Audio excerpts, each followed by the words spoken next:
Turn it up. From the YBA Phoenix Fitness 24/7 basketball facility in Rockland, California, it's Bout That Life Podcast with your host, Coach C. Collins and Coach MJ. Get it started. 3, 2, 1, let's go. Hey, how you doing? I'm Coach C. Collins. Coach MJ, GGT. And welcome to Bout That Life Podcast, where we talk a little bit of basketball, life, and everything in between. We are here on episode 22. We have a really good guest, kind of one of our like throwback original members, which we'll get to in a second. But just want to say real quick, thank you for those who've been supporting. Definitely been getting some positive feedback, hearing from people, and really appreciate it. Again, if you're listening on the audio version, thank you, because the downloads keep going up. If you're watching it or checking it out on YouTube, please feel free to go ahead, hit that subscribe button, hit that like button. One small click for you is a big help to us. So moving on from that, we're here on episode 22. Just never thought we'd keep this thing going like this, but somehow we are, and we want to keep trying to bring you guys good content and just talk AAU and basketball in general and the progression and the evolution of what's going on. Keep some of you parents up to current events, because I know quite a few parents listen to what we have to say, and I've had people come up to me. I'm pretty sure, Mark, you might have had people come up to you and tell you like, hey, I like what you're saying. It really helps us. So, and today's guest is very knowledgeable. He has his own organization. He's very similar to Mark and myself. He not only does coaching, he does training, he does all kind of skill work, and he's a cut from the same cloth. He understands the grind, and he understands the work that needs to be put in, not only as a player, but the commitment just overall you have to put in this game. One thing a coach said to me, which is always true, basketball will never tell you I love you back. You know what I mean? You'll love it to the day you die, but it'll never tell you I love you back. So, he's definitely a brother who understands that and comes from a really strong place with that. So without further ado, let me introduce Brother Brandon Bracey. How y'all doing, man? Finally. Got him up in the show. Yeah, what y'all don't know, we've been trying to get him here for like a month, 2 months, 3 months, somewhere around there. Man. The schedule's always been, a conflict, but I'm happy to finally be here. I'm glad you're here too, man. And it's always good. Well, it's obviously better to be busy than not have shit to do. So right. That's obviously a good situation. But first off, let's talk about kind of what he does right now and who he is. He runs, he's going to break more down to you than me. I'm just going to give you guys the quick introduction, but he has Team Rampage, which is his AAU program, pretty prevalent program in the Vallejo area, right? In the Bay Area. And I know you pull kids from kind of all over, but Vallejo's the home base. Also, he has Bracy Skills Academy, right? Mm-hmm. That's kind of like at least your overall clinic thing, like your introduction thing. And then basically that Skills Academy seems to be like Bracy training. It's like an offset of that as well. Pretty much. Yeah, so he has, the trainer hat, the group Skills Academy hat, and the director, administrator, coach hat. So you wear a lot of hats, man. Right, and you have a 9 to 5 too, right? So yeah, so my man is doing a lot. So Bracey, go ahead, you could break down some of your basketball history, what you did from high school, collegiately, and whatnot as far as a player. Talk about your transition into this AAU stuff, and let the people know who you are.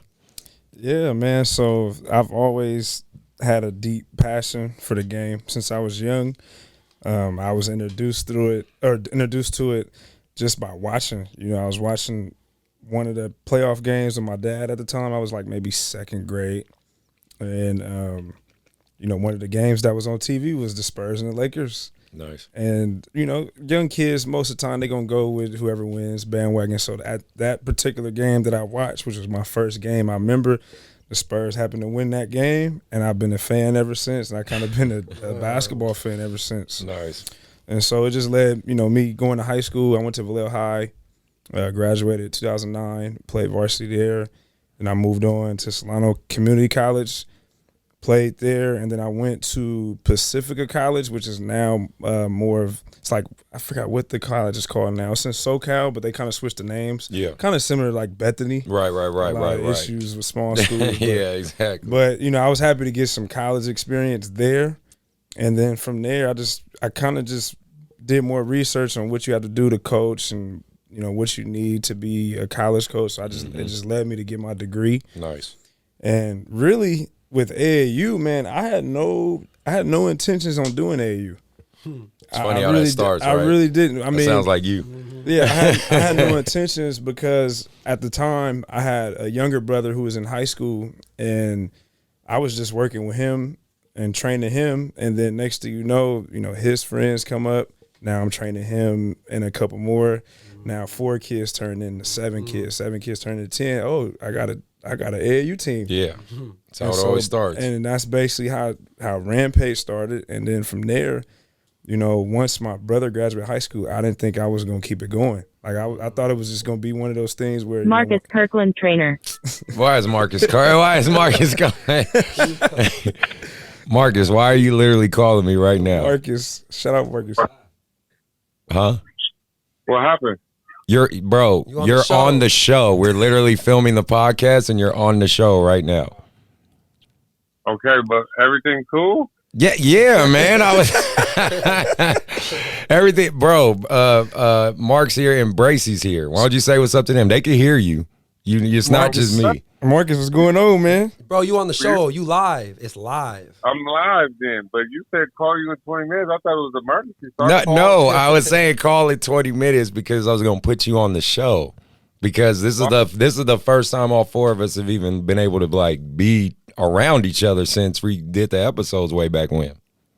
Hey, you know what I'm saying? God is good, man. You know what I'm saying? You got any insightful words before I hang up on you, man? No, I don't. First of all, first things first, we need to talk about what the hell's going on with AAU and these kids punching and knocking kids out. I know, right? That's crazy, man. Well, yeah, that seems to be a trend right now.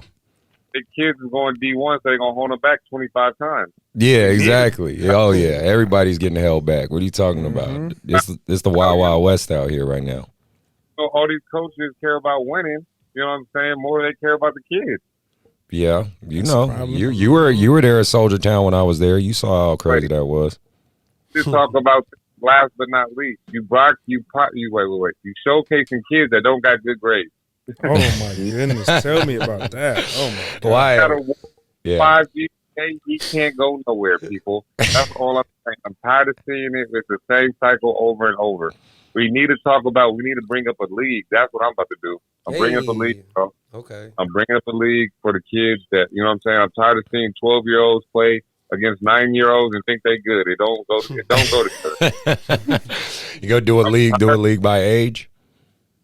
Yes, all age, bro. It's tired, bro. This is ridiculous, bro. It's getting ridiculous. Like, at this point, bro, you can't be 13 playing 10-year-olds. It doesn't go that way. It just doesn't. I'm upset. Y'all don't want me on the show. I'm going in. I don't care. You are on the show right now, so this is going to be recorded. So don't worry about it. You know what I'm saying? It's crazy, bro. This is madness, bro. This is freaking madness. It's getting ridiculous, and it's ridiculous. I like what y'all doing. Shout out Mark. He getting people scholarships left and right. You know what I'm saying? Bracey too. Stuff is growing. Shout out 3 Braids. You know what I'm saying?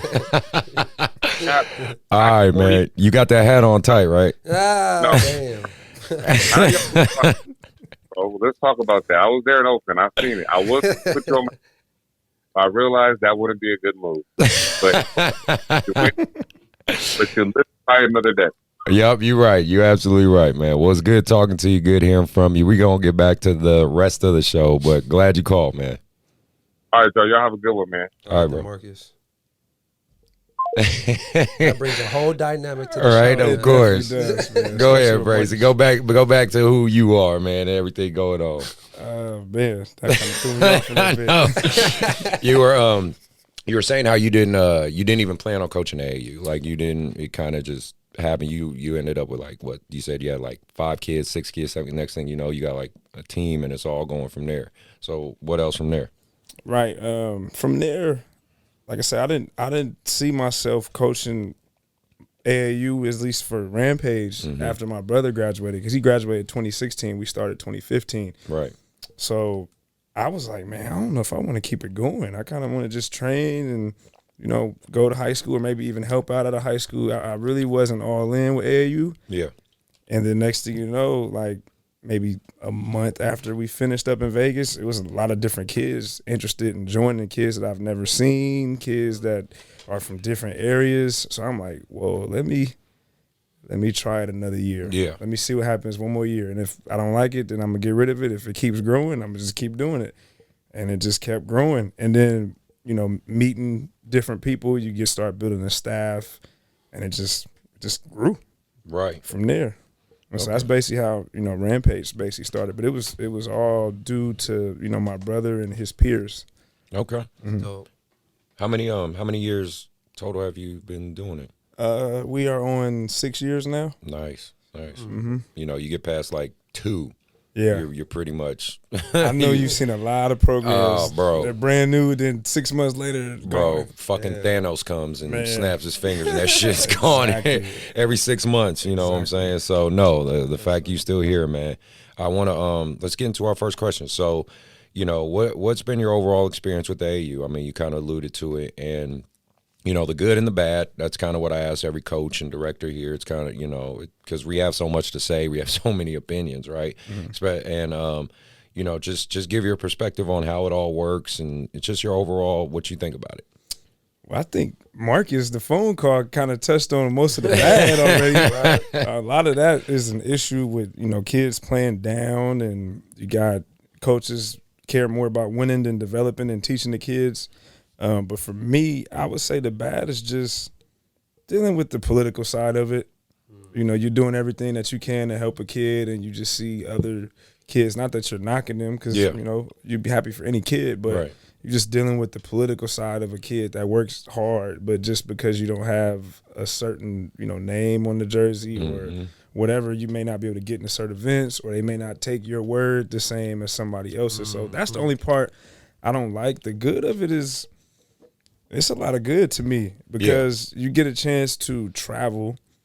That's probably the best part. And then you're traveling with kids that may have not been to some of these places that you've been to. So it's kind of like you're giving them experiences that's going to last a lifetime. Absolutely. So that's the best part about it. And then, of course, development, just because I'm a trainer, taking a kid from point A where he may have been a bench player on this JV team to now he's an impact player the next year as a varsity player. That's the best part.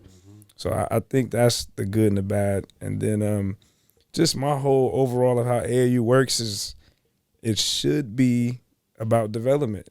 Because when I was in high school, AAU was looked at as an off-season program. You had your school, and then you go AAU for the off-season, and that was where you played against more competition, played or meet new players. Kept you playing. It kept you playing. So when you got back to high school, it was like, oh, this is easy. I just played against the number one player in the country in Vegas. Yeah. So, I think that's how AAU should go. Now, does it go like that for everybody? I'm pretty sure clearly not. It doesn't. It doesn't. But for me, it's just more of as a tool to develop and help really the kids succeed in high school and after high school. Nice. Very good. I think I know something I say to my parents a lot. I say the goal or the purpose is development. The goal is to win. Right. In that finite moment when we're in the game, my goal is to win because I'm a competitor, right? We want to win. But the purpose, right, is always development. And we see some organizations, the purpose is very much not about that. You know what I mean? And, no knock to them. That's just their business model they're going to follow. Right. And that's just not one we are. I think we all agree on that. So, talk more about your journey with Rampage in terms of, and this is obviously more of a unique situation for you. You're in the backyard of some pretty heavy hitters and some pretty heavy competition, as you know. Obviously, the obvious one being the Soldiers, the Oakland Soldiers, the EYBL. I mean, they have off branches of the Sacramento Soldiers, San Francisco Soldiers, whatever. But we all know it feeds into the Oakland Soldiers. So, and like I said, you're you're stone's throw away from each other, and you're pulling and tugging at some of the same kids, I'm sure. And then you have Team Lillard, right? Lake Show, kind of, right? They're in that general direction too. I mean, Is MBBA still out there doing their thing a little bit? They are. I haven't really seen them during the pandemic as much, me but they're neither. still around. But you know what I mean? They They have a lot of teams. So it's Arsenal? like Is Arsenal in? Where's that? that's at? close. Arsenal, Oakland, Bay Area. Yeah. You can say that they're back. Yeah, there. Arsenal. So I'm just saying, like, that these are all the, I would say the more prevalent names outside of yourself. Right. That, and you're all basically essentially competing for a lot of the same kids. For you, what do you feel you offer and Rampage offers? Because basically Team Rampage is an extension of you. And your experience is kind of working with that situation. You know what I mean? Like, basically I'm telling you, pat yourself on the back. What do you think you do well that can help you stand out amongst all that? Right. So, the thing that makes Rampage unique is just the location, first of all, because yes, those teams are in our backyard, but we're in the North Bay area. So, Oakland, San Francisco, that's close, but nobody from Oakland and San Francisco is really breaking their necks to go to where we are. Okay. So I kind of have a unique situation where it's like, okay, I'm in Vallejo. I have Fairfield surrounding me. I have Benicia surrounding me, maybe even American Canyon, Napa surrounding me as well, Vacaville. So I don't really have to compete with them too much unless it's like a top-tier kid. Right. So, like, if it's a top-tier kid and they're trying to get this kid for a circuit, then that's where the competition may come in. But for the most part, I really don't cross paths with them too much. Okay. Just because, of where we are. And then as far as, what I offer that I think is different is just myself, really. Okay. I think, coaches – they look at the brand and the brand speaks for itself, but it's the man behind the brand that helps the brand grow. So for me, I like to say I'm honest and my personality sticks out. I can't, it doesn't mean that nobody else doesn't have a good personality. It just means that who I am, the kid are going to come to me because of who I am and what I represent. And so that's what I like to say is different because we all train. Right. And we all play games. So, we all go to tournaments and we all are at the same tournament. So it's really nothing that you really could say other than maybe the delivery or the connection, but that's where your personality would come in. Right. Exactly. And buy-in for your kids is obviously really important. I think Mark gets great buy-in out of his guys, and I think that's why they excel really well. And same with you. I mean, I share both y'all players. So, I mean, and they are a reflection of you, that like, because you guys have had them much longer than I have, I just, for the YBA standpoint, I just think, I'm on that stage that's a little bigger just because we've been around for 20 years. 20 years, yeah. But I always tell the boys, it's a testament to you guys and, my respect for what you guys have done with them. That's why you're here. It's not just because, I like you. Like, whether I like you or don't like, it's like, no, I know that your coaches, I know I know their backgrounds, I know the product they push out. So if you're going to represent my YBA product, I want to know, like, I have full confidence in you. So it's I just really appreciate the work you two do with that, especially, because then we'll get more into that with, like, MJ and stuff, because I think he's a real, like, pinnacle for both of you guys really working together and making that happen. One thing that I want to say, like, just from, like I said, like, I've been here living out here for 3 years now. And I remember when I first, when I was still starting up and I was working in Davis, I was using this little yoga gym. And I remember, like, Bracey was one of the only people who, like, reached out to me. And remember you came out to one of my workouts. You drove all the way to Vallejo. Nice. Yeah. You know what I'm saying? That little gym I was at. So that was something, like I said, like, and I didn't, for him to do that, this was before, what I'm saying, what I've been doing now to helping with the kids to, in the beginning, I was still with some of my older guys now, you know what I'm saying, just meeting them at 24-hour fitness or whatever, just working with them, and I just remember that. And one thing that I would say is, this is why I feel like, like I mess with you, what I'm saying, like, especially in the area that we are in, I just noticed, and just me, right, we about that life, Right. with the area, it's the culture. You know what I'm saying? I mean, you on the show, so we might as well talk about this. Yeah. Like how the culture is in our area of Solano, Yolo County. You know what I'm saying? From Davis to Woodland to Winters to Dixon to Vacaville to Fairfield. Now we're getting out to you know, in Vallejo. You know, like I said, we're not Sac, we're not like the Bay. But for you, what I noticed that I like, and like I said, why the kids are drawn to you, and I try to take some of that too, is, like you said, like, I'm just being me. Like, I'm not, you know, of course, still, you know, the old school mentality, you know what I'm saying? Right. Just being 100, it's 2021. Right. The game is changing. Definitely. The philosophies are changing. So I just feel, again, like I said, I'm from Southern California, I'm from San Diego. So when I came here, we moved out here, you know, just seeing how the culture is, to me, how I am, and I see what you're doing, you know what I'm saying? Like, you're being you, you know what I'm saying? And you're being what the time needs right now, you know what I'm saying? And so that's why I relate to you, because, you know, you keep it 100. You know, you're like for me, like, I feel like I'm a big kid. Like, I'm not, like, I'm still, like, in my mind, I'm still a hooper too. Right. You know what I'm saying? Like, I'm still a hooper. I went through this grind. I know how it was, you know what I'm saying? So I see that in you, you know what I'm saying, with what you do, you know what I'm saying, the Vallejo area and everything like that. So I just wanted to give you props about that. Definitely. Yeah. Definitely, man. And like you said, it's needed. Splash for you, bro. Yes, sir. I like the little splash sound. But nah, I mean, for a while, I think even before, and that's kind of what, that also played a part in me starting Rampage, because I would just sit back and I would just look at the AAU programs in our area, and I'm just like, there's no development. And then you look at the high schools, there's no development.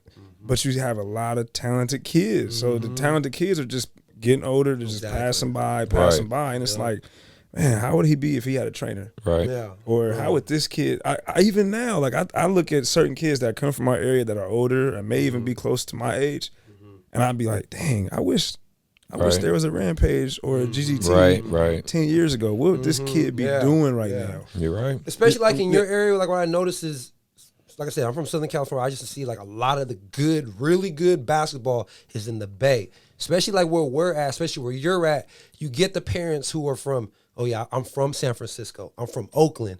They come over here, you know, and that lineage, you know what I'm saying? And I see a lot of those kids in the Vacavilles, in the Dixons, in the Fairfield, especially Fairfield, where I'm like, damn, you know what I'm saying? That kid, he can be nice, you know what I'm saying? And so, of course, like, you see the height, you see the talent, but it's like the guidance, you know, the blueprint. Like I always want to say, like, you know, I know with Vacaville, you know, they're big on baseball. Davis is big on soccer. You know what I'm saying? Just what I've been observing. You got to find your niche. Yeah. And you guys are doing it. That's good, because we're basically leads into the next question. The balance between, you know, trainer and coach, you know, I mean, it is a balance, and that's kind of a really cool situation with all three of us. We are trainers and we are coaches, and we find that balance between both. For you, you know, when you're, you know, Bracey the trainer and Bracey the coach, is there a difference in approach? Is there a difference in dialogue? What would you say is the big fundamental difference? It's almost like two different people. Okay. Because if I'm training you, like if I have a kid and I'm training them, I'm working on your skill. I'm trying to improve a certain skill that may be a weakness. So, you know, when you come to me as a coach, I'm trying to win a game. Yeah. So, yeah, I'm trying to, you know, when I'm training you, I'm trying to improve a skill, but I'm trying to win a game. So, therefore, there's a team element that comes into play. There's strategizing that comes into play. So, it has to be two different people. Because if I just looked at just training, then there would be no strategizing. There wouldn't be me trying to win. I'd just be worried about just you doing what we worked on. But I try to train based on what I would like and another coach would like at a high level. So if I know that most coaches are not going to allow this certain move to happen, I'm not going to work on it. Right.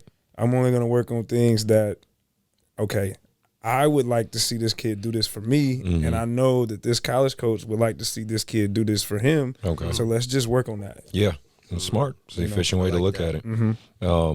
So for any kids or parents out there, you know, that let's say you have a few people listening right now have no clue who you are, or they're just learning you for the first time. You know, kids, parents, a coach, whatever, whoever's listening to you, you know, what would you tell them is like, the staple for you? Like what's the legacy you want to leave out there? You know, or the impression, I should say, not legacy, but the impression you want to leave out there for them. I would say the legacy I want to leave is just, hey man, Coach gave it his all to help me become the best athlete I could be, the best person I could be, the best future husband or father I could be, and the tools that Coach Bracey gave me helped me in that. I mean, that's really the legacy, because basketball don't last forever. I mean, we all played, and we've all now here doing what we're doing now, you know. Not saying that we can't still play, but you know, get a little bit of buckets. Northside Curry. But you know, we all, you know, you move on, you get older, and you know, like I can remember myself, even though I'm coaching now, there are things that my former coaches taught me that I still carry with me to this day. So I want to make sure I just have enough for kids to say, man, I remember when Coach Bracey taught me this, or we went on this trip and he showed me this, or hey man, my first time going to Phoenix was 10 years ago with Team Rampage. Now I'm here and I got a new job. Nice. You know, things like that. That's kind of the legacy I want to leave. Very cool. Very cool. So when COVID hit, because I want to talk about that, because it had to hit a little different in your area, because I think the numbers, I mean, from what I recall, especially because my mother lives in Oakland, my family, so I just remember Vallejo, the different Bay Area populace just was hit way harder than I think Mark, or for sure myself, being out here in between Rockland and Sacramento. Like numbers were way different when COVID did hit. And you know, I watched you and Mark, you know, from social media basically get real creative on your guys' training tactics, getting kids out there, you know, whether you're doing online stuff. I know you both kind of do outdoor stuff anyway, but you were like doing that more and more and more because you're just trying to do anything. You made a great post on IG. I remember I talked about it, where you were saying, like, if I'm seeing my rival guys work out at the park, like, I'm calling my teammate like, hey, these motherfuckers over here working. We need to like put in and work. We're not gonna use this shutdown as an excuse not to get better. And I just thought that was really cool. I mean, I just wanted you to kind of touch base on that. You know, since it did get hit pretty hard, you know, what innovations or new things did you think you kind of had to think outside the box to keep the wheels turning, right? Right. Man, I just remember like when it first started, I was just like, dang, I gotta cancel everything I scheduled. Damn. So that was the first thing, was Rampage had to go completely out because I didn't know what was gonna happen. Exactly. So we had all these, especially for Myron. Like, you know, Myron was talking to like Sac State at the time, so I was already like planning certain events and out the door. So for a while, I would say about the first month, I didn't do nothing really the first month. But then I'm like, you know what?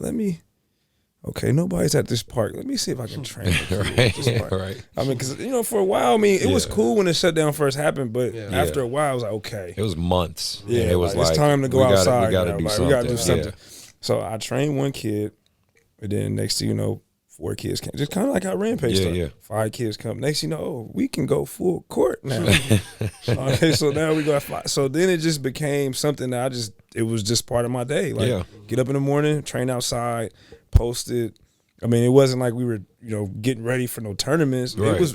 Looking back at it, it was really fun because there was nothing on the line. No pressure. It was no high school game we're getting ready for. It was You're no just getting the kids better, keeping them active. Man, and that felt good, man. But, you know, like back to the post, you know, it goes back to what Mark was talking about with the culture. Like, that's what's wrong with our area. Is there's not a lot of kids that love the game. So when you have a kid that does, it's going to stick out instantly because there's not a lot of kids that love it in our area. So, you know, there would be kids that would come to my workouts that never came to my workouts before, but because we're the only people outside, they'll come there like, hey, I'm bringing my 5 from Bethel. I'm like, oh, okay. Hey, Let's 5 get to work. is up here. We can have a little 5-on-5 outdoor game. Like, so we was trying to recreate like the new 2021 or 2020 at the time and one mixtape tour. Nice. Man, I remember those days. Yeah, man. I mean, because I think everybody was. I mean, because even with Mark, like the guys he had outside when Marcus started doing his open gyms, the 5 that he had outside was at those open gyms. The 5 that was outside with me were at those open gyms, and it was just like courtside. Yeah, a lot of guys got better out of that. Good. Yeah. I mean, again, like you said, you find out who wants it and who doesn't. That's one thing COVID did show. You know what I mean? Also for your job, right? Don't you work with kids? And so that's what I'm saying. So I even want to touch on that because I think that's a really cool perspective because you work with kids anyway. Right. Which is, you know, you saw the impact of not having sports and not even going outside. And I know that's a big topic right now with mental health and all that. I'm not going to elaborate and all that, but I think a lot of people know that that's out there. What was kind of that perspective of, you know, you observed it from your work standpoint of how these kids are affected with no outside, no sports, no anything. How did it make you value it even that much more? Yeah, that's why I'm traveling so much because I just know how it felt at that time. Right. It wasn't just myself, of course, but it was everybody just sitting there like, dude, we can't do nothing. Yeah. Like the world just stopped. So, you know, for Parks and Recs, because that's where I work. So they were trying to figure it out at the same time. We all were trying to figure out like, what can we get these kids? Can we do virtual learning, you know, from their computers? Can we give them a little workout? I'm just like, you can, but if you're not there with them, it's different. Yeah. And so for me, like everything that we were doing with the job, I kind of was taking and seeing how I can flip it and do it on my own. And next thing you know, the job was like, man, you got a lot of kids doing these trainings. And I'm like, man, hey. Like, I'm just trying to do my part. You know, I'm doing my part, but at the same time, I can't sit back. Everything can't be virtual. Right. You know, like, You're right. Because I did start off doing virtual, like Instagram live sessions, but it ain't the same. Right. You're right. You're right. It's not You're the right. same. It really isn't. Well, no, that's really cool perspective. I really want to touch on this last topic is with, because I'm just from and I caught the tail end of it, but just watching you two work together was just really cool to observe as someone who knows how difficult that can be, because obviously with YBA, I have to collaborate, because the way I always try to describe it, I try to use college terminology. I'm like, YBA is a D1, but we're a Sac State D1. We're not Duke. Major. Yeah, exactly. We're not Duke. We're not, you know, that's the Soldiers, right? Then we're not Kentucky, right? So I know at some point I'm going to run across these guys' paths, or I got to work with them, right? So it puts me in a unique spot. But I think for you guys and what you guys were able to collaborate and do with MJ, and, you know, shout out to him and San Jose State. Right. Congratulations. San Jose Let's State. throw that out there. Can't Congratulations. Let's get finally. San Jose State. Cannot wait. Coach Miles, you got a good kid there, man. So, you know, we can't wait to see that progression. And obviously, I'm sure he'll talk and say his piece. Maybe we could call him. He could talk on the show too. He'll say his piece. But no, I just really wanted to talk about that journey and you guys collaborating, I mean, and you know, really communicating with each other. You touched base on it earlier anyway, but, you know, how I more or less want you guys to talk about how it's not as fucking hard as people think it is. That's really what I want people to understand. It's really not hard to work with someone if two people are willing to, and they're taking themselves outside of the equation, because that's, at least from what I've observed from both of you, it never was any ego in it. Because remember when I saw you in Ladera, there's MJ right there with you in a Team Rampage jersey, you know what I mean, doing his thing, hooping, having a good time, right? But then, you know, he's with you going to Arizona. I mean, it just, it was, for me, as the third party just watching it, I enjoyed it, watching two brothers that I have a lot of respect for, being able to work to help this kid to get to the end goal, which was a D1, correct? So you did your jobs as far as I'm concerned. I just kind of was curious what you guys had to say about it. Well, go ahead, I know he touched up on, like, you know, me hitting him up first. So it's crazy how everything started. So when I seen Myron in the 8th grade, but it was more like, you know how you see kids in tournament, like, oh yeah, that kid's gonna be good, but then you may not see him no more. Right. So that's kind of how it was with Myron. Okay. We was hosting a tournament. Okay. And so we brought them in, and you know, I'm looking at all the teams, 'cause I'm doing the clock. Right. And so I'm looking at this kid like, man, this kid got a motor. Right. 5'6", 5'7". This kid got a motor. He's in 8th grade. He was playing up too. He was playing 15s. Wow. So I was like, oh yeah, he's gonna be good. But never did I think he was gonna grow. Right. What he is. So fast forward 3 years later, one of my other, shout out Antonio Hodges, you know, he helps out. He was a big part in Rampage as well. So he just happened to go to a game, Vacaville Vanden. And he went to go watch Vanden because Vanden was the hottest thing in the county. No doubt. So after the game, he calls me. He says, "Hey, Vacaville got a kid that you should go get." This was Myron's junior, so this is before the name. Right. And I'm sitting there thinking, like, Vacaville? I just watched him play last year. I didn't see nobody on Vacaville. He's like, dude, this dude got a chance to be the best player around. Damn. I'm like, what? Right. I'm sitting there like, okay, I got Teo, you got all the St. Pat's kids. I'm like, I have not heard nothing about no Vacaville kid being the best player in the area. So I'm like, okay, what's his name? He's like, man, I don't know his name. He's number 5. Let's go look at number 5. So I went to the game, and the first thing I thought about was me seeing him in 8th grade. So I'm like, oh man, he's 6 feet now. Right. You saw me like that was just I remember 6 feet that kid. though. Yeah. You know, he's 6'3" now. Yeah. But when he got to 6 feet, I was like, oh, he's legit. Because I seen him at 5'6". Yeah. So, you know, I met the father, I met Myron, and then the first thing we talked about was like, hey man, are you free tomorrow in the morning? This is a night game. So are you free tomorrow in the morning? This was like Saturday the next day. He's like, yeah, I'll be there. I'll train at the Croc Center 6 in the morning. So I train him 6 in the morning. He goes to a workout. We get a lot of shots up. We train for about an hour and a half. So, you know, it's over. I go home. It's about afternoon time, 12 o'clock. I'm just scrolling down Instagram, and I see Myron post Mark's workout. And I'm looking like, maybe this is an old video. But I'm looking, he has the same outfit on. So I'm like, that's what he be doing too. Yeah. Same shirt the whole day. So it was like he literally, and I'm not saying So he went nasty or like no, that. no, it was like he literally but left he went from my the game workout or left your workout to go that's straight it. to Mark's workout. Nice. So now, me seeing him do that, I'm like, oh yeah, this kid is different. Because most kids don't do that after a game the day before. So, you know, that was my first thing. But then I'm looking at the video and I'm seeing what he's doing. So the stuff he was doing with Mark training, I was like, okay, he's doing some proper stuff. Then, you know, it says Dixon or Davis, I believe. I'm like, I was in Davis. so it was mind blowing to me because I'm like, okay, this is a kid I never heard of. I've never seen a trainer come out of Davis or Dixon. So now I'm just like, You're like, who is this guy? like, what is going? I'm like, what is going on? So, you know, I finally decided, you know, just to reach out to him and introduce myself. And, you know, he invited me to his gym, and Myron was in there after I had just trained in the morning again. So he was doing like 2-a-days very early, like the start of his junior year. So like that's why when me and Mark talk, like all the stuff that everybody sees now, I'm really not too surprised because he's been doing 2-a-days for 2-3 years now. Nice. In season. So that's kind of how, you know, me, you know, meeting Mark came was through Myron. Yeah. And then next thing you know, I'm seeing other guys, you know, Sterling, who I had a relationship with.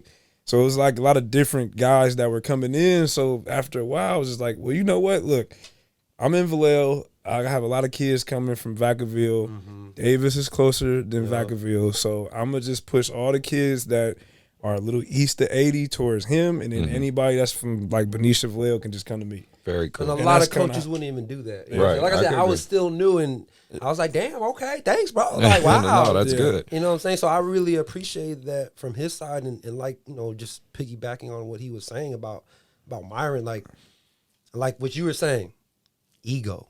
No, in the world that we live in, especially as men, you know what I'm saying? Like that's, and especially as former basketball players, in a way we kind of need that sometimes to survive.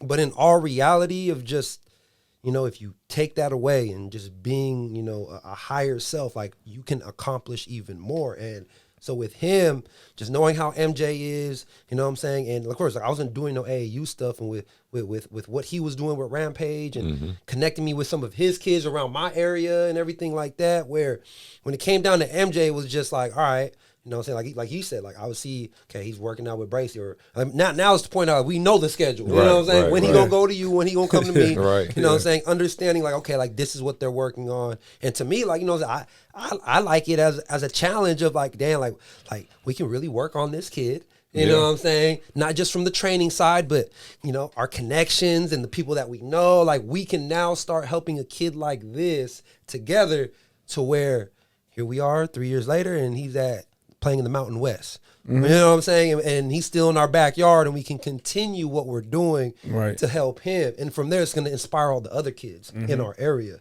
So, yeah, man, things happen for a reason. No, and it sounds like it does. Hold on, we should be live right now, so I guess someone's. Hello? What's up, brother? What's up, Coach? You're on the show right now, so I just want you to know that because we're filming the show right now. Oh, okay. How you doing, This is Coach Robinson. Coach Robinson from YBA. Really good brother. Bracey, if you saw him, you know him, man. He's a really big dude. How He's you like, doing, Coach? Good. Blessed, brother. Thanks for having me. you got anything you wanna throw out there real quick, Coach? Well, we were just talking about different AAU stuff, but since you got a couple minutes, you called in, man. Why don't you go ahead and throw some knowledge out there. He's like the Mike D'Antoni of YBA. You want an offensive play, you want a great offensive play, you call this man. You know what I mean? Well, thanks for talking me up, Coach. All I got is Coach Collins. He is the face of YBA. He has taken YBA to another level. His intensity, his attention to detail, and his player development is second to none. And that's all I got today. I appreciate that, Coach. People would just call me fucking crazy. I don't know if they would call it player development, but I do appreciate that, Coach. All right, brother. Give me a call when you come to the show. All right, man. Talk to you soon. All right, bye. Stamped you. Yeah, he's a good dude. He was my mentor when I first got here because he's been at YBA longer than me. He's like Coach Shaw, the OG dude. He's like he's like that OG guy. So he's been my mentor big time ever since I got here. So I'm glad you guys talked about that. I mean, I think that's just huge. I want people to hear that you guys are a living testament of two people can work together, really step outside themselves. But again, it's a personality thing. It really takes two selfless guys that really just are like, because again, I coach and do this shit because I just enjoy it. You know what I mean? Right. At the end of the day, I enjoy it. It's fun to me. It's the competitiveness, the community, like just seeing you guys around the way. Like I said, I see you more out of town than I see you crazy. Like in a town. Like I'll see him in Arizona, I see him in LA. It's like, you know what I mean? But it's good. It's like I'm glad to see you. I see you out there and just see you thriving. And it's like, Mark, you're starting to get into that circuit some, man. So it's like I wanted people to hear and know that, because you hear so much of the negative side of it, of this coach is poaching, or this coach is talking shit about this coach. This trainer is talking shit. Marcus, he'll be the first one to talk all about that shit. But I wanted people to actually see an example of what could happen when two guys work together. Right. I mean, and really, those that are like that, they got to question themselves too, because at the end of the day, like if they played basketball, they know they had a lot of coaches. Yeah. They never had one coach. Yeah, they had their, their high school or college coach. Then they had their trainer that they might work with. Then they have this other guy that they, former AAU coach. Like even guys in the league, they got the player development coaches on staff. You got your head coach. Then you have your former coaches, high school, AAU. Then you got other trainers that you may just meet along the way. Like everybody got a role. Yes. And at the end of the day, like you can't train the kid all the time, all day long, every year, every step of it. It's not going to happen. And I mean, well, it also comes down to like, what's your motivation? Is your motivation money? Yeah. Or is it actually about the kid? And that's, that's for each individual person to figure out. I like to think of us more. We're more, we're servants of our community. Yeah. That's really what we are. You know what I mean? We serve the community. Of course, we got to feed our families. We got to take care of home. But, I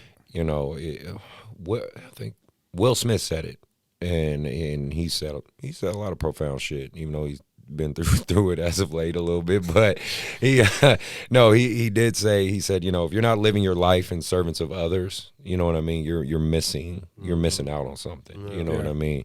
Because to me, it's the givens. Like, of course, we're gonna take care of our kids, we're gonna take care of our families. Like that's the given. But taking someone else on who has no blood ties to you, but taking that task on to say, hey, I'm gonna try to help this person become a great person.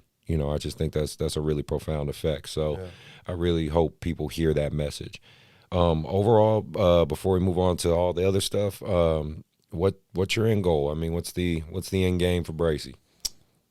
For me, I mean, I used to have an end goal. Like I used to have like, I want to coach, D1 or maybe be a, player development coach in the NBA or something like that. I used to have that, Right. but I mean, recently I've learned like it's really not about the goal. It's just more about the journey. Yeah. And whatever you pick up along the way and wherever journey it leads you to be, that's what's going to pretty much happen. Like for me, I didn't plan on doing AAU, but now AAU is something I might just be doing. Hey, that's pretty good. So it's just kind of like, whatever the journey takes me, whatever people I meet along the way, if it leads to a better opportunity, then that's the opportunity I'm going to take. But till then, I'm satisfied where I'm at right now. All right, man, you got plenty of fans, so keep it up, bro. No, that's good, man. I want to talk hot takes. Want to get into that real quick.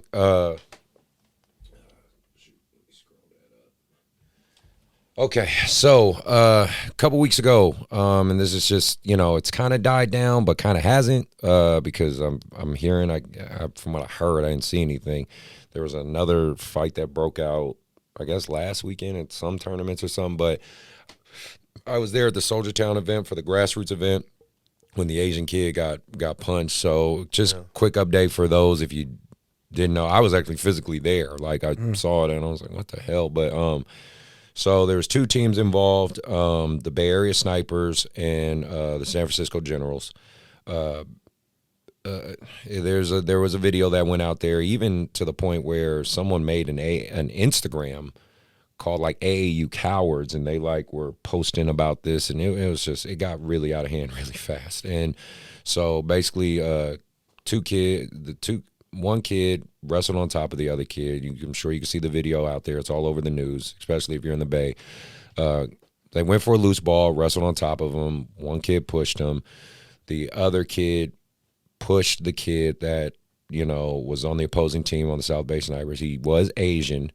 And allegedly, again, I guess they investigated, didn't find anything going to it, but allegedly the black kids, because they were black from the San Francisco Generals, called the Asian kid a racial slur and then punched him.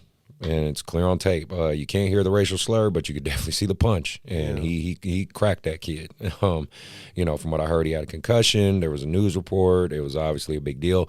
Grassroots 365 caught the hell of it. I mean, I don't know if y'all went on their IGs. They had to disable comments. I mean, they let them fucking. It got so bad they went on other people's photos of like tournaments months ago and was still talking about. I mean, they let Grassroots have it. And what really made it bad for Grassroots, and again, I'm just saying this because I was there and I witnessed it, was the director, the on-site director, didn't handle it properly. That's what just made it worse. They didn't get to it right away. He kept playing, right? Didn't they they let him play. He got ejected, but the refs didn't for sure. I mean, you can see it on tape. The refs had no control over that. It wasn't handled in a timely manner, and then Grassroots didn't post the apology till they got a bunch of pressure from the outside. They didn't do it right away. They're paying for it big time because people are still commenting. I think to this day they're not letting that shit go. So there's a couple of things I want to touch on with that before and not a bunch of it, but there is a couple of things because it does bring up. So I know we're in this climate right now where there's a lot of Asian discrimination, Asian hate. Mm-hmm. All discrimination, all hate in any aspect is bad. Let's just get that out in the open. But you do have to understand that everyone has prejudice. Everyone has some form of prejudice or unconscious bias. And kids, unfortunately, have the worst impulse control because those are children at the end of the day. And did he say a racial slur? Did he not? We don't know. No, they investigated. No one ever found out. It doesn't justify assaulting the kid, and the kids need to learn. It needs to be basketball. The biggest thing I want people to try to take away from everything I'm saying is at the end, those are 14-year-old kids. You can't let something like this, from a dumb, impulsive decision for a 14-year-old, to affect him for the rest of his life. Because there's plenty of shit that I'm sure you adults have done when I know me included, we did when we were 14, 13 years old that wasn't filmed and documented. That's just the biggest difference. All the dumb shit we do was never filmed and documented. So my biggest challenge for those of you that listen to this or listen out there is don't ridicule this kid for the rest of his life, because he's going to be 25. He's going to be 26. He's going to be 27. At some point, of course he's going to have regret for what he did. You know what I mean? I just don't think we should punish a kid for the rest of his life for one bad decision. Doesn't negate that it was a terrible thing. I'm taking the whole racial stigma out of it. Let's just keep in mind these are children. That's all, and they can learn. So I was just curious what you thought about it, Bracey, and since I'm sure you heard about it, and you too, Mark, what do you guys think? I agree 100% because, you know, of course we're not going to know what was said. It looked bad on video, but I just don't like how they're trying to stir it and make it a racial thing either. I mean, like I said, we don't know what was said, but that wasn't no Asian hate crime either. Right. You know? To me, it was just two kids. Yeah. I mean, it was a kid who made a dumbass decision. Right. That's basically what it looked like to me. And, yeah, man, I mean, that kid is one day going to try out for a high school team or he's going to apply for a job. And with the way the media is just slandering his name, that may be attached to his name wherever he goes, no matter what he does. And that's to me, that's not right. Yeah. You know? The fight is wrong. He made a mistake. Okay, if you want to ban him or kick him off the team, okay, he can live through that. But the extra stuff that's going on with social media and the news coverage and all, I mean, that's a little excessive. We talk about mental health. Yeah. How do you think that's affecting his mental health right now? And like I said, he's 14 years old. And again, maybe, who knows? I mean, let's play devil's advocate. He could be a little asshole, a little racial, you know, asshole kid. That's very possible too. Right. And that would come out and, you know, God help him because he's going to catch the wrath of the internet again. Like, right. I mean, but let's just try to assume maybe this kid just made a dumbass kid decision. That's all. Right. What are your thoughts, Mark? Well, like I said, he's a kid.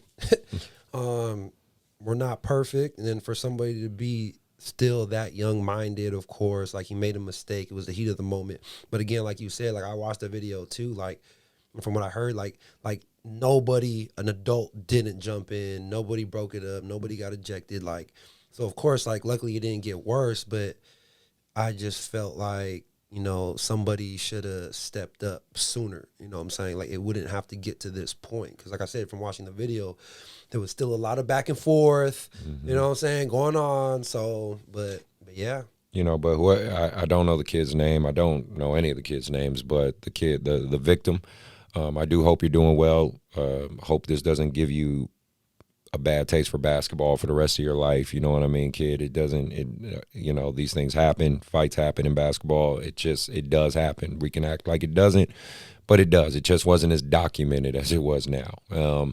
But hopefully that's something we can move past. The kid that did the assault, both the kids that kind of did the assault, the other one not. Obviously the one that punched did worse, but the other kid did push him a little bit in the video. I said, you guys got to learn from this. Maybe you'll never hear this. Maybe someone will point it out to you. But you got to learn from it. You have to learn from it, and you have to be better from it. If you choose not to, then you have to deal with the repercussions of that. So, you know, for those who listening, definitely I'm a big advocate of stop Asian hate. You know, I just want to see the community do better and keep getting better. We have come a long way from the last president, if you can call him that, and just everything else. We seem like we're trying to progress forward, but it seems like it's always fucking something else that just pushes us right back, you know? Yeah, the Asian hate crime is crazy. I mean, seeing the videos, you know, just the other videos with old ladies walking around with punch. I mean, that's sickening for any race. But, right. You know, that's unfortunate. But the real thing about this, back to the situation though, one thing that doesn't get talked about a lot, because, you know, when you hear AAU or, you know, grassroots basketball, they're always talking about the parents, they're talking about the players, they're talking about, you know, coaches, program directors, et cetera, right? We have to do a better job with these referees, man. Oh, man. Because that's where a lot of the fights start. Yeah. True. When you don't control the game and you have, you know, teams fouling or getting chippy, that is going to happen. Yeah. And, I mean, I've seen worse. I mean, referees, they got to do a better job controlling the game, but then again, you also can't 100% blame the refs because a lot of them go out there, they don't really have no training. Yeah. Right. They're just doing it because, oh yeah, I can do it, I can call that, I can make a little bit of money. But there's no real training. Yeah, you know, and that to me is a bigger problem at AAU that people really, you know, try to kind of sweep under the rug. Refereeing is an issue. And I talked to my buddy about it, who was a ref, Carson, and he was like, he saw the video and he was like, yeah, man, the refs didn't have control, they should have. And he said, but at the, you know, his defense was like, well, refs aren't security guards. I was like, I get that to a degree. I don't think a 12-year-old, 13-year-old, 14-year-old is gonna like really try to stand up to you and start fighting you. I mean, if you try to break it up and he starts trying to fight you, that kid's got more fucking problems than than just a heated basketball game. He has some serious issues. Obviously, it gets a little more complicated when a kid is like 17. You dealing with some, you know, fucking giants at this point. Yeah, okay, I get it. But, you know, I think 14 and below, you have to go in as a referee or an official with some form of like, I got to keep these kids safe. Right. You know what I mean? That should just be like the number one in your head because they are kids. You know what I mean? No matter how big, no matter how tall, no matter how whatever, they're still kids. You know what I mean? So, I think you made a great point with that. Yeah, I mean, there's also, you know, I've seen fights break out even when refs had the game under control. But if the refs had the game under control, you would have saw one of them refs in that video. Yeah. True. Yeah. I mean, just because there's rules as a referee, all 10 players must be in front of you, no matter where you're standing. Nobody should be behind you while you're up the court.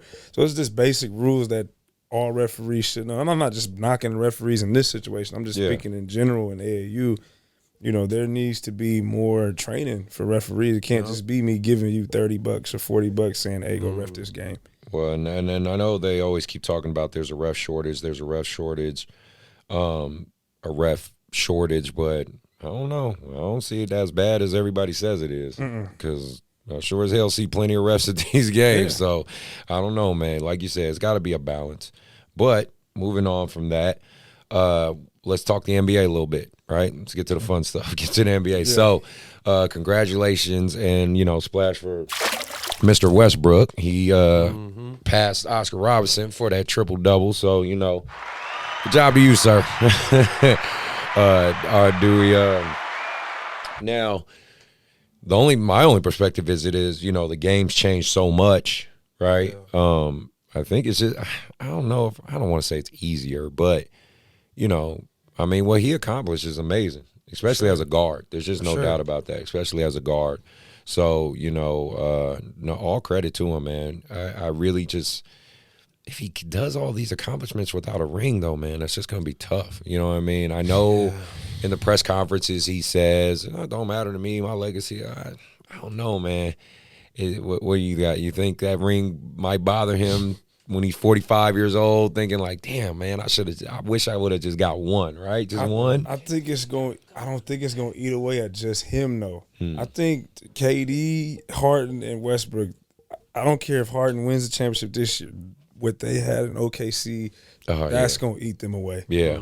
Yeah. Because you got to the finals as, 22, 23 years old against LeBron, Miami. Babies. And they lose, and then you trade Harden. They never got a chance to really try again. Like all the other great franchises, they lost, and they got a chance to try again. They learned how to win. Yeah. I think that's going to eat at Westbrook. I think he knows where he's at. You know, Wizards are not winning the championship. So unless he gets traded to the Clippers or Lakers or something like that, I think he knows, like, hey, well, might as well get all these triple doubles. I know I ain't win no championship this year. At some point, right? At some point. Right. And then let's see. The draft's about to start soon. What else we got this in? Definitely want to talk about with the draft, Jalen Green. So, you know, he's not even picked to be top 3. Like top 3 or 4. And it was that's to me it's a little very interesting on that because he decided to go to the G League. And obviously we can safely say he played tougher competition than the kid from Gonzaga and I don't know, I can't think of their names right now. Cade Cunningham. Yeah, the State. when them playing college, right? If you want to say comparison in terms of the competition level. So how he's not even in the top 5 to me is actually pretty interesting, because the top 2 guys, if you look at their past high school, he was ranked higher than them. So that kind of logically doesn't make sense. So think about it. He was ranked number 1 in high school. The 2 guys that are supposed to be the number 1 and 2 draft kids, the one guy was ranked 2nd behind him. The other guy was ranked 6th. They went to college, played weaker competition. He went to the G League, played tougher competition, but he's not in the top 5 where they're number 1 and number 2. Right? I think it's more just on the mock drafts, not in the mock drafts. That's what they're saying. I think it's more just, like the optics, like the NCAA tournament. Like we're not There watching his games. Exactly. And, There Suggs you go. hit that buzzer beater, and Cade Cunningham is a 6'8" point guard that you get to see on ESPN. So, I mean, You said kind of what I was thinking, because what I think it exposed, if people want to give it this interesting perspective, is scouts are lazy. They're not as some people think they're. They think the ESPN analytics guys and all, they're on these planes flying all over and walking around with a tablet. And no, they're not. They're just at home watching fucking TV. They're literally at home watching TV, and they're like, "Oh, he's really good, and he's gonna go number 1 in the mock draft." Right? Like I hope. I'm just trying to add a different perspective if no one's ever thought of this, but me kind of looking at it, I was thinking about that shit because my mind just breaks shit down weirdly sometimes like this. I said, how is that possible? He's playing the tougher competition. How he's playing the G League, which is essentially men at that point, but you don't have him in the top 5. The mock drafts, the ESPN drafts, none of them. And I'm like, oh, that's because you lazy motherfuckers don't go to G League games. That's really what it comes down to. Nationally televised games on NCAA. Too. Yeah. They're just like, they're literally sitting at the house, and they just have, they're like, oh, yeah, he did what we expected. Yeah, he's going to go number 1. I won't be surprised once they start doing the combine that his name starts rising up once they see him in person and him jumping and him, just from watching from afar, like, his game is developing. So I'm pretty sure he's going to rise up once draft day comes up. Yeah, I think so too. You've seen people have a lot of college success and they go to the league and they be role players. And then we've seen kids that had hype and then their name dropped and they got drafted and they end up being good in the NBA anyway. Right. Like what's his name from Orlando? Cole Anthony? Yeah, he dropped. Yeah. It's true. Like way low, and he had a name come out of high school. It's true, and now he's having success. Yeah. I think guys who are built for the NBA, no matter where they're drafted, they're gonna figure it out. Yeah, no, you're absolutely right. And so, I wanted to talk about this one because I thought it was just kind of a funny topic. Was Mikey Williams, and I think he has like 4 million followers and shit right now, 3.something million, right? And like. Everybody at his last AAU tournament, and it was just a regular ass tournament. It wasn't even like no super high level, super special event. I can't remember the name of his tournament, but he basically, once the game was done, the court was rushed. There's videotape of it. Like they rushed his shit like it was a fucking NBA game. Like he had more people at his AAU game than people at a WNBA game. Like the whole, it was ridiculous. And what was really funny to me was grown men were like chasing this kid down. They were like, oh my God, give me a 30-something-year-old man. It wasn't like one guy. It was like 20. They talked about it on Twitter and everything. Yeah. And I'm just culturally wise, and I know we talked about it before the show, but how crazy is that now that these 16, 15, 14, 13, 12-year-olds are having these extremely strong social media platforms?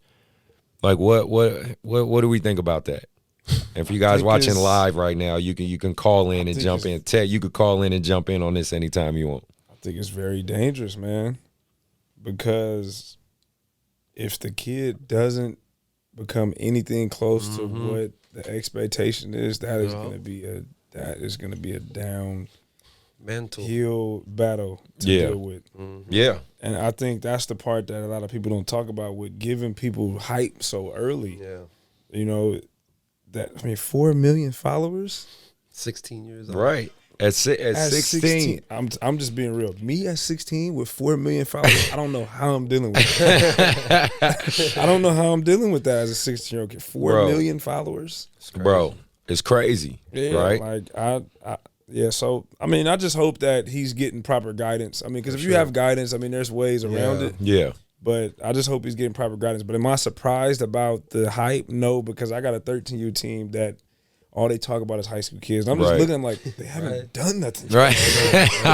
High school kids are becoming more famous than some NBA players at this point. Like I was having this discussion with one of my players. He was talking about a high school kid. And I was like, hey, do you know who Sam Cassell is? Oh, it's hell like, no. Who is that? I'm like, so you know the high school kid, but you don't know They don't know Sam they don't Cassell? know NBA players, bro. I'm like, they don't watch the NBA. Nah, it's not a thing now.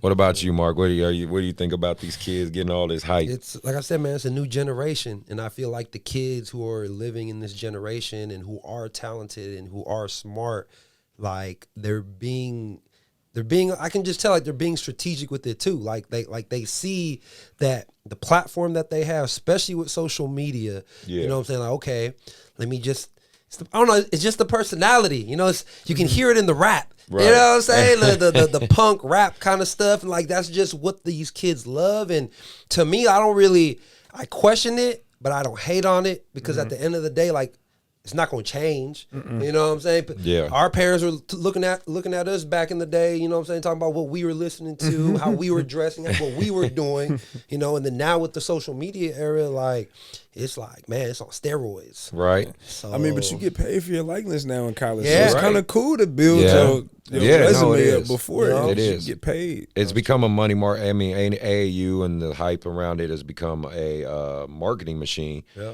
And that marketing machine seems to be thriving. But like I told you guys, I showed you earlier, there's a goddamn sixth grader that has 95 kid named Peyton Kemp. So Peyton, if you end up listening to my show, bro, tell your dad I said hi and but yeah, this kid has 95K followers, man. That's crazy. You know what I mean? And that's pretty insane. So he can give us 10 each. We'll be good. Yeah, exactly. Please, 10,000 each. Like I said, I'm proud of my 2,000. Like, and again, if anybody, well, especially right now, if anybody has anything to say about it, wants to jump on a call with us and talk about it, you're more than welcome to. Shoot me a text, shoot me your number, and give you a call. You can jump on the phone and give us your perspective on all this stuff, especially the media stuff, because that's the biggest thing we want to talk about, especially you young guys. If I know plenty of y'all is awake, so why don't y'all tell us how does this shit work? Where y'all hyping up more high school players than y'all do NBA players? Maybe y'all can fill us in on that.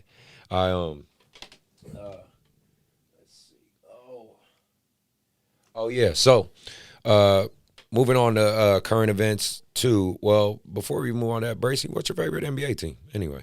Spurs, right? Yeah, okay. Die hard. Right. Bleeds black and you and my silver. boy John to get along. Spurs, man. What do we think? Well, I think my Warriors are out of it. I don't think we're going to make it. I don't think the Warriors we are out of it. We might end up playing y'all in the playing game. When then you got Donovan Mitchell out too. That's scary. Yeah, it's true. Well, you know, in Steph we trust, I guess, because that's what it's going to have to come down to. But like, for the Lakers and the Nets, man, you know, I saw that meme of AD. Where they basically cut Mr. Glass's head off and they put AD as Mr. Glass. Oh, yeah, man. What are you thinking for your Lakers, Mark? Man, we just trying to get it. We need to make sure we in the playoffs. Okay. Because the way everything's looking right now, you know what I'm saying? It's a little rough. I'm kind of nervous. I just need AD and LeBron healthy, and then that's it. What do you think about the Nets? I mean, the Nets going to be in the finals. You still think so?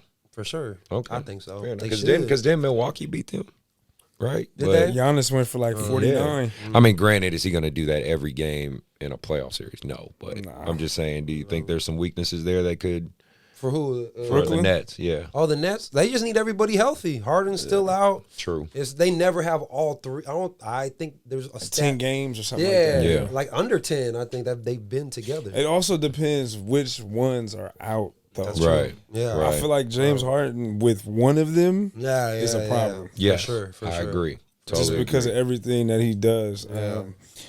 I'm not. It's a couple sleepers though that I'm not like. In the East? Miami's kind of doing the same thing they did last year. Lately, they're winning Yeah. late, and I like the Knicks too. Yeah. I mean, I don't expect them to beat Brooklyn in a 7-game series, Yeah. but if Brooklyn's not healthy, Yeah, for sure. They believe right now. yeah. Makes sense. That makes sense. So I mean, it's really just seeing how it all plays out. Well, moving back to AAU, so high level tournaments are starting back up. Just for updates for everybody, keeping you guys updated as usual. What I mean by high levels, you have the Compton Magic tournament, which I'm about to take my team to Memorial Day weekend. You got the Bigfoot in Vegas is going to be hitting up in July. These are probably some of the tournaments you might want to check into, Mark, for sure, because July's the big month. That's the month that It's gonna be bigger than ever this year. Though, it's just gonna be because insane. how long it's been since a live period's happened. Absolutely.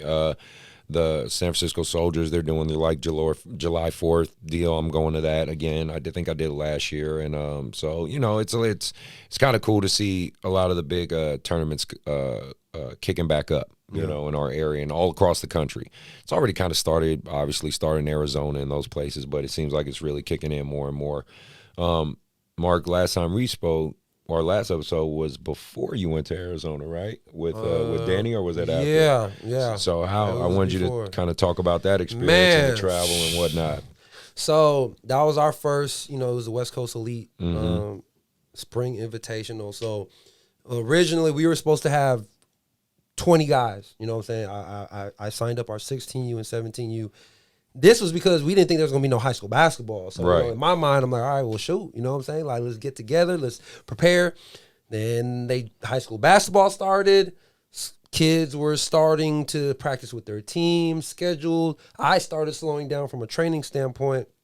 And then, of course with MJ got offered. I was like, yeah, you don't. That's why he was with us with Arizona to come Right. support and film. Right. So I was like, okay, we don't need you. Yeah, exactly. You You know, don't and need to then play. so after that, it got down. And one of my other top guys, Kendall, he got hurt, and I did not want him to play. Mhm. I saw that. Yeah, he got an MRI like last minute. He was cleared, but he was on one leg. We had 10 guys, and so some guys had to do both. So we didn't have no bench for either team. So if the time conflict, which would happen, we were just, we were beat up. Okay. Like kids were beat up, and at the same time, for a lot of the other kids I was training, like I said, it was a good time for them to, like, here's your chance. I had a couple kids who did choose the AAU thing instead of staying with their high schools. And from a competitor standpoint, I was very pissed. I was very disappointed. From a development standpoint, like, I know at the end of the day, like I said, for me, it's going to weed out the kids who I believe that are going to continue to grow and get to the top. And I think it was a reality check, just being 100 for certain kids. We're like, okay, yeah, this ain't for me. You got to be dogs, man. You got to be dogs. So that was my Arizona trip. All right, cool. That's good. At least they learn, right?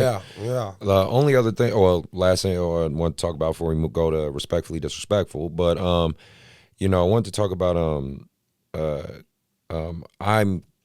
this is a decision I'm making. I'm gonna get vaccinated. I know I haven't talked about that much. I've talked to a lot of nurses and doctors, and I only brought that up because I know you're like super anti-vaccinated. So that's why I wanted to talk about it. Because I do, me, I want people to hear your view and standpoint on it, and I do get it. Believe me, I do, because I very much so. I think I told you this. Well, you and Ty, I think you've heard this on the show before. But my mother was a Black Panther, so right, so. She ingrained a lot of that shit in me, and so in terms of our history, our cultural history, and especially our history, You definitely know. our history in with Black people and medicine. We'll just call it that, medicine and the medical world. Yeah. Between the Tuskegee experiments and I'm very skeptical. But I have talked to a lot. Like, obviously, I'm waited. I've talked to a lot of nurses, doctors, brothers and sisters that I've trusted and known and things like that. And a lot of them are saying the Pfizer one, the Pfizer vaccine is like the one to get and should keep you healthy. But I think I'm going to do it. I'm more leaning towards doing it. I can't say I'm 100% sure, but I think I am going to do it. I'm just curious, kind of, you still feel the same? Because I know you've been a proponent of not necessarily doing it, but have you thought about it a little more now? I have thought about it. I'm not going to lie. I've thought about it more just because, I'm seeing everybody else do it, and it's not that I'm trying to do what everybody else is doing. I'm just seeing, okay, maybe it's you not want to as see bad. how it's going to affect them. I get it, because I'm watching. I'm watching.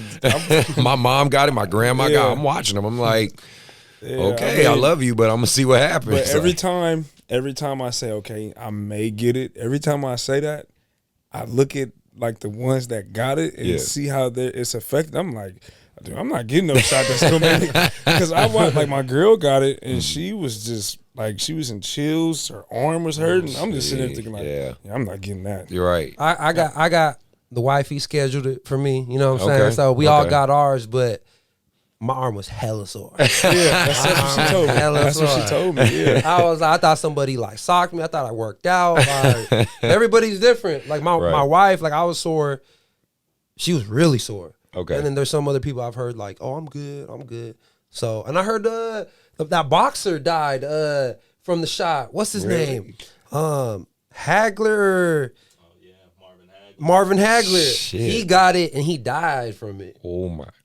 See? So I don't know, man. I don't know, brother. He was like 60. He's still pretty young. You know what I'm saying? Okay. Like Fair. 65. Yeah. That's not too old. No, but that's not. I saw that, and that kind of was like an uproar where everybody's like, "Oh hell no, I'm definitely not taking the shot." For real, man. But everybody's different, I guess. But what's kind of made me worry a little more is you see how India's getting hit so bad right now, That's what bro? scared With me, COVID? though. Yeah. Yes, COVID is fucking them numbers up. been going crazy. It's worse than us. Yes. Worse than us. And it's because they're saying, it mutated, right? Because it's like a cold, it can mutate, and they've hit a new strain of it, and it is fucking their country up. That's all bad. So it that's what made me lean more towards like, might do it because what there's, at least from what my nurse friends and everyone explained to me, they say the Pfizer, it basically like the way the COVID virus is, it has the little sticky crown things or whatever, it protects you from those. So that way, even if it mutates, it still can't do anything to you, right? Yeah. So I don't know, man. I'm definitely more leaning towards doing it, but I'm damn sure scared. What about you, Ty? Well, I teach, so. You had to do it. Oh, Gotta do it. You had to do it. You're right. It's getting to that point, though. Yeah. I mean, pretty soon, I'm pretty sure you're not gonna be able to get on the plane. Right. Yeah. And when that happens, I'm like, all right, let's go get the shot, y'all. So. The reason I got vaccinated so I could fly. Okay. They were still like, COVID test, Mexico, do that. Now. Yeah, man. That's crazy. I'm telling you. So yeah, I mean, it's getting to that point. But shout out for those who are doing it and the doctors for doing their job, man. That's all I can say. There's for respectfully disrespectful. I kind of want to act. It's kind of an interesting.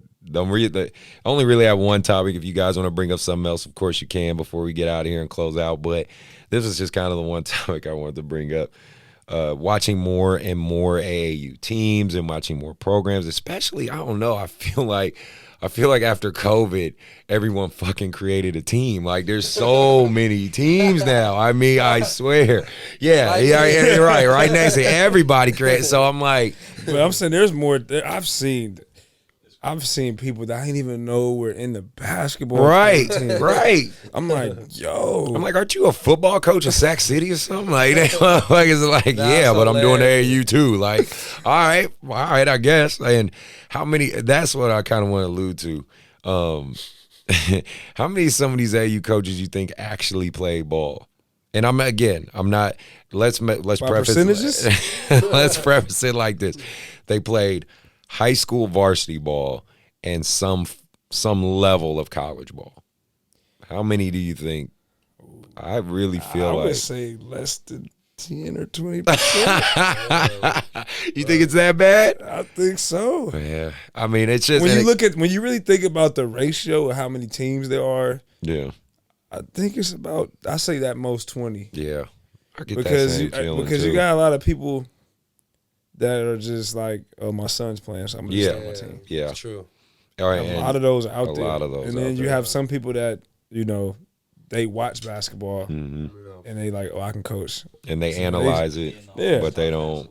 Yeah, I say 10 to 20%, man. I don't think it's that high. You think so? Yeah, Can't be that high. you might be right. Yeah, I mean, it's just more and more interesting because when I go to these tournaments and like even being at courtside or hardwood, I ain't just walking around looking at games. I'm just looking at the coaches. I'm like, you couldn't have played basketball. I mean, I know that's probably something I shouldn't be thinking, but I swear I'm like, you should not have played basketball. When I get it, you can be a great coach who didn't play basketball per se, but Right. I don't know, man. That's another thing I was like, part of what I was saying. Do you think you could really, truly be a good coach without having really played the game? I think, yes, if you're a student of the game. Okay. If you're somebody that, like Spoelstra, for example. Yeah. If you're somebody that, okay, I didn't play the game, but I'm watching film. I'm at all the practices. I'm learning from other coaches. I'm asking, guys like Chris or myself or Mark for input. Like, usually those guys that are successful that never played, they're taking everything like a sponge because they know that they didn't get the hands-on part. Most of the time, it's not like that. Right. It's more like, well, if you can do it, I can do it. Right. Yeah. It's like, but you don't know what we've been through. Exactly. You Well, know? what about like, okay, let's say this is just kind of a scenario I was thinking of. Let's say like a street ball legend. I know street ball was big when we were younger, but I'm just saying, a guy that you look at like at 24-Hour Fitness or CalFit or whatever, and you like, man, that dude could have fucking went somewhere or like that. What if that guy becomes a coach? You think he would have the knowledge or pedigree? Because of course, you guys, I mean, even at the NBA level, I was never a fan of Isaiah Thomas as a coach.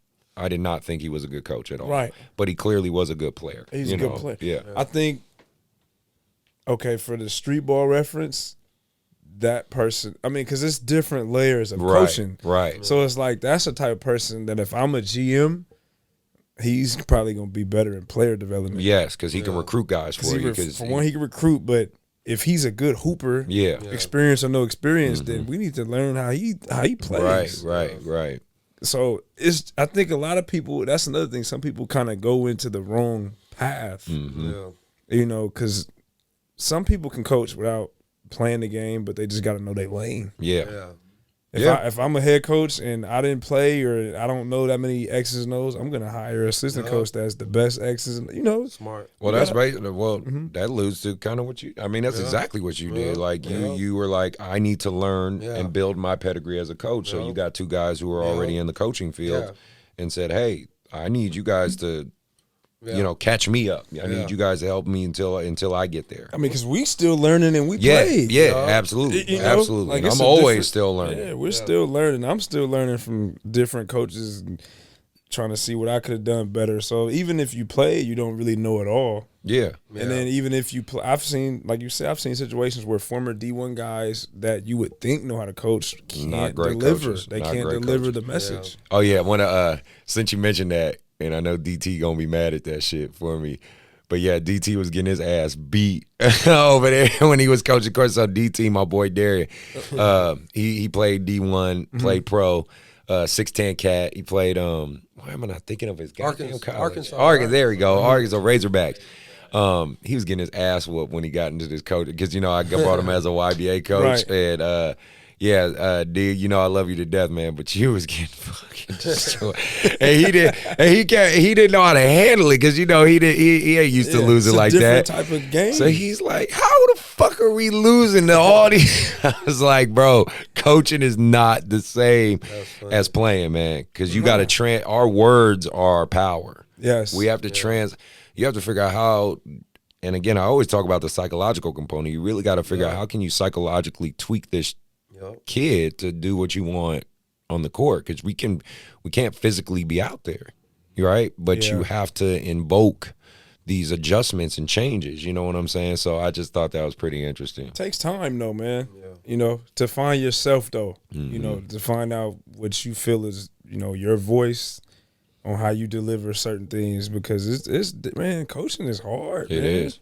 It really is. And you still got to coach against the opponent. Yeah. And adjust to what they're doing. Exactly. You know, even though you might have your players and they might be prepared, but another team come out there and do X, Y, and Z, you got to make an adjustment. You got to sub. It's a chess match, man. It is a chess match.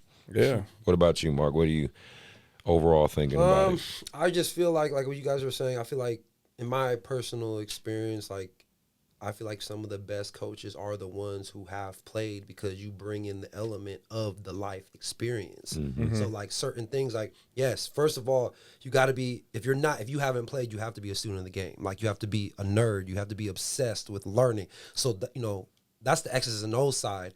You know what I'm saying? Maybe even a little bit with, even with the skill development, because you see a lot of trainers now who've never played, and they just fucking watch YouTube videos or whatever. And then they just, I think that's different. I don't think that you can, see, that's the thing. I don't think you can train if you haven't played. Yes, I would agree with that. Yeah. Or how about this?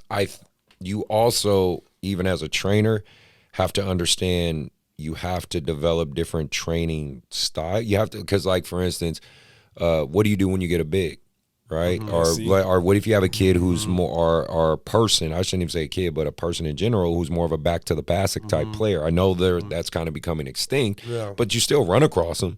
You know, you can't say, all right, I'm gonna train you like a guard now. All right, we're gonna take away everything you like to do and want to make you a fucking point guard. Like, no, you know what I'm saying? I think because there are some trainers out there who I think train according to their style of play, and I think that does a disservice sometimes to the kids, because you do have to adjust that as well. But like going back to the coach thing, but yeah, you're right about the whole training thing too. But even with the coach thing, like a person who understands X's and O's who hasn't played, because there's been a lot of those coaches in the NBA, but if you have the coaches who have played and who have the life experience, and they also study the game, you know what I'm saying? And you bring that all together, those are the coaches, if you really look at it, from the Phil Jacksons to the Steve Kerrs. I know Coach K used to play back in college for like Army, you know what I'm saying? Like Pat Riley was a good player. Pat Riley, you know what I'm saying? Like those coaches, I feel like I know for me and I know for you and you as former players, like because we've went through the ups and downs of our careers, like we can dig deep and bring that type of delivery to the kids and tell them stuff where they're looking at us like, well, damn, he ain't lying because he went through it. You know what I'm saying? So I feel like those, to me, what I've noticed, you know what I'm saying? Like, I feel like those are like the best coaches. Or like you said, like for me, I started my AAU thing, like I didn't know nothing about no X's and O's. And, you know what I'm saying? I'm thinking as a player, I'm thinking about the skill development side. So of course I bring on, you know what I'm saying? Shout out Coach Tyler. You know what I'm saying? I bring him on because he knows all the X's and O's. For him. So that helps out a lot. So. No. Oh, well, before we get out of here, Ted said he wants to chime in. So I'm going to give Ted a call real quick, see what he wants to say. Hopefully he's picking up. Knocked out. He texted me. He was like, I'm going to be on the show. Like, okay. He literally texted me. I said, give me a. Yes, sir. What's going on, Tetris? Hey, man. You're on the show, bro. So, you know, we were talking about and maybe you can answer this question. Give us your opinion real quick. So, do you think coaches who haven't played, like who haven't played basketball, can they be good coaches, right? And obviously, if so, if you agree, like, you know, do you still think coaches who've actually played basketball still could make better coaches? And what I mean by what we were talking about with higher level basketball, it just means like varsity level and above, varsity level, or be like a really good street hooper, right? So it's just some sort of pedigree in the game. Do you think that helps to most coaches, or can you just, you know, learn, and just be fucking amazing at it? What do you think? All right, so I have two ways of thinking about this. One, we've seen it. Some of the best hoopers are not the best coaches. Right. Not because they don't care, but there's an expectation that what they learned, that the kids are supposed to know it. And we know that unless you teach the kid how to do something, they'll never know. And you get what you emphasize, or you are what you emphasize. So if you're just going to tell a kid that, you got to be better than that, and that's all they're going to think, they're not going to get any information. On the flip side of that, there are street hoopers that legitimately are like, you know what? I don't know how to teach a defense. I'm going to learn. Yeah. And they get out there and actually learn it. On the flip side, we all know that most parents don't know much about sports. Not saying that they're not, they have never been around it, but they don't know much about it. Mm-hmm. And a lot of the recreation level in particular, you don't have coaches out there with a background. So that's kind of where the foundation levels, at least in America, are for a lot of coaches starting. So the long answer is both. Okay. Both. It's both. But the long answer is what I just gave. So I really think that there are really good coaches out there that study the game and that are just like, you know what? I know what I have. I know what's going to get the most out of what we have, and that's it. And they may have never played basketball in their life, but they may have played other sports, and they understand strategy and putting people in position. And so they're willing to go study or steal from other coaches and be like, that would work, or this, we have to remix it this way. But they may have never played the sport. Now, I will say the coach that can do both is like the luxury. Like, you don't get that very often, right? Like, you get the people who have played, but also understand, like, I can teach someone how to be better, and I understand the next progressions for all of this stuff. And I know what my team has, and I'm willing to walk them through that. That's the luxury, and you don't get that very often. Very cool. But yeah, that would be my long and short answers. Both, but then at the same time, that's kind of like the requirements. Sorry for being Switzerland. No, I know. Spoken as eloquent as Coach Ted Wood, right? As he would. Now, just one more thing, and obviously I'll let you, say your piece, Ted, say your comments, of course. We were talking about did you see that thing that happened in the Bay with the kid that got punched? Did you hear about that? I'd seen the footage. I didn't really dive too much into it, and I don't know the context, but I did see the footage of it. Well, yeah. I kind of want your opinion as an official. A lot of people are more or less blaming the officials, and I was there. Right. I'm not going to kind of lie. I feel it kind of was their fault because the whole game was out of control, and even in the video when it happened, you could see like there was just no attention to this play happening at all, and to me it should have been. Carson's standpoint was kind of like, well, we're not security guards. It's not like, we're out there. We're not going to,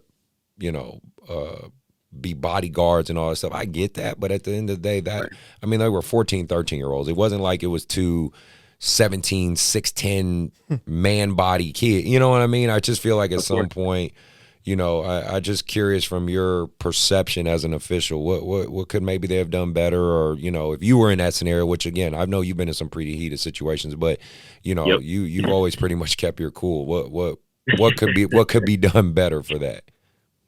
So, if I looked at the footage correctly, I think in the upper left corner, a referee was inbounding the ball, or they were inbounding the ball or something like that, and they were doing a count, but he wasn't looking.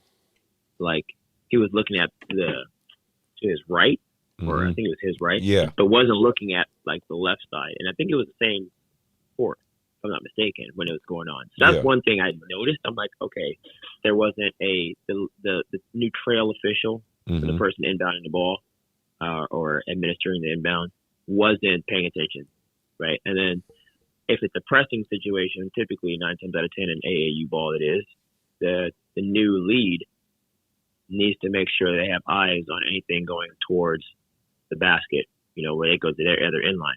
Okay. So, like, there should have been eyes on it. It's kind of like my thing. But, we talk a lot about, and this is one thing one of my mentor, shout out Bob Godwin, Wendy Daly, who actually I just saw, she was doing the Rockland game and Rockland and Folsom game. She mentored me a lot in my college officiating, as well as Mo. Everybody knows Mo out there. Of course. Because some of the things like that they talked about one of the concepts is ants versus elephants. You know, what are things that are ants? Now we're making them into elephants. You know what I mean? But Bob Godwin actually brought up a really good point, and I think it's a common phrase just in just managing people. But are you a thermostat or a thermometer? I thought that was a really dope phrase because the thermostat you can control, right? You can the temperature in the room, you can go up and down. The thermometer only tells the temperature. It doesn't do anything. And so as officials, like, you want to be the thermostat. You want to be able to control the temperature in the room. Sometimes if the coach is going crazy, you might have to walk in with a little bit of humor. Coach, I got you. What do you want to talk about? And let them get off what they want to get off. With the players, it's a very emotional game. You might have to have a conversation with the players. Notice certain players that are maybe losing focus of playing and is wrapped up into some other situation. You have to recognize those things. Our job is to administer the game. So we have to be aware of not only 10 on the court, but the 20 that are on the sideline, as well as the 2 coaches or 3 coaches or however many coaches. We have to be aware of all that stuff. Yeah. And is that too much for 2 officials? Yeah, maybe, you know, but that's also what you signed up for too. So there's something that led up to that. You can't tell me that randomly they just decided to go and fight. Right. There's always a precursor, or there's always some sequence of events that happen that when you look back at it, you say, I didn't address it, right? And so what you address, you allow. What you allow, you endorse. Right. What you endorse, you end up getting. So, like, if you saw something and you allowed it, then you're going to the next step, right? And so, like, I always look at and assess every situation like, okay, is this something that I'm allowing, or is this something that I can address? If I don't address it now, will I pay for it later? It's better for me to say something, check the temperature of everything, and then say, okay, is he or she going to take it to the next step? Is it my job to maybe bring her back or bring him back to, like, just focusing on the game and the competition? What words can I use? Right. You know what I mean? How can I connect with this athlete? Like, there's all those things that I don't know that the manual or the book talks about, but those are people skills. So there's no way 12 and 13-year-olds just all of a sudden randomly want to fight just because they want to get out there and play. You know what I mean? That was just being unaware as officials. And I don't disagree with Carson, but I think that there's other stuff with it too. Right. You know what I mean? Well, I like your perception, man, and I appreciate you adding that bonus. You know, thanks for taking my phone call and, you know, saying your wise words as always, man. We always appreciate you, Coach Tet. Hey, man, all I know is that this is the 3rd time I've done something for you, and I still have green M&Ms. Oh, here you go with this shit. Why? Can you Why stop? is it a hard thing to do? Can you stop being bougie, brother? All right, man. I appreciate you. I'll hit you up later on. All right, bro? Yep. Talk to you later. All right, man. So, with that being said, shit, it's getting hotter and hotter in this fucking room. Sorry, y'all. It's summertime, so, you know, that's when it's winter. It was actually all right. It was tolerable in the winter. Now it's getting hotter and hotter. But no, definitely appreciate the people who did call and the people who said what's up. I want to try to make that more of a trend in our shows, because definitely think that's a cool little interaction, a little way to get some insight from the outside. For sure going to try to do some things with Patreon and Podbean and try to have more live shows and just have more audience interaction. I think that's a good route to go. Bracey, you got any last things or any last wise words to say before we get out of here? Man, nothing too much, man. The only thing I'm going to say is, you know, if you're a kid out there, man, just keep, you know, work hard at whatever you're doing, no matter if it's basketball or not, man. Whatever you want to believe into, whatever you believe in, just go at it, work at it. Take it one day at a time, man. You know, I watched, you know, Myron basically set out a goal, and he just one day at a time got to where his goal was. He had to go left a little bit, go around, go across the country, but it still ended up where he wanted. So, well, you guys heard it here. Coach Bracey, again, thanks for being here. You know, I always appreciate you, brother. Always good seeing you. Just want to do a quick shout out to Gerald at Ballers Bridge. I think you're doing a great job, man. You're working hard. You damn sure made my YBA guys look good the past few videos you did for them. I appreciate that, man. Coach Dwayne, we had an open run this morning. Appreciate that. Got my ass in shape a little bit. So I'm forcing myself to keep hooping, keep running a little bit, trying to keep up with these young guys as best I can. But no, thank you again for those who've been checking out the shows. We appreciate you. I know Mark appreciates it. Ty appreciates it. When you guys hear the episode drop, let me know what you think. Feel free to, inbox me, inbox Mark, hit the Bout That Life podcast. The links for Bracey's information will be in the description on the YouTube. It will be on the description for the audio stuff. Please keep checking us out. I'm going to try to get our schedules together, but we're going to keep pushing content out. The good thing is I keep having a bunch of more guests that are like, hey, I want to say something. I got some words to say. So we're going to keep doing that at you. But Bracey, again, man, appreciate you being here, bro. Appreciate it, man. Appreciate you guys for having me. Mark, you got anything left? No, man, I just want to shout out again to Bracey. Thanks for being on the show. For sure. All right, man, and we are out.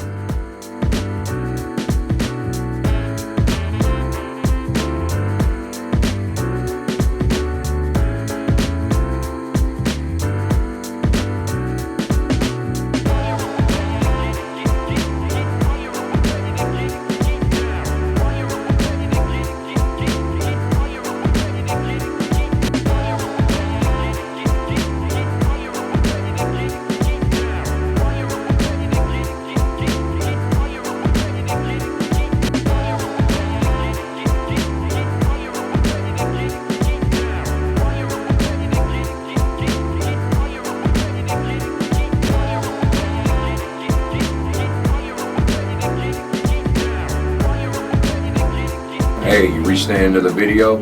Thanks for getting here, because we know some of these episodes can be pretty long. Be sure to hit that like and subscribe button. And don't forget to check into the next episode. All right, make sure to hit that follow too. I'm Coach C. Collins. And I'm Coach MJ.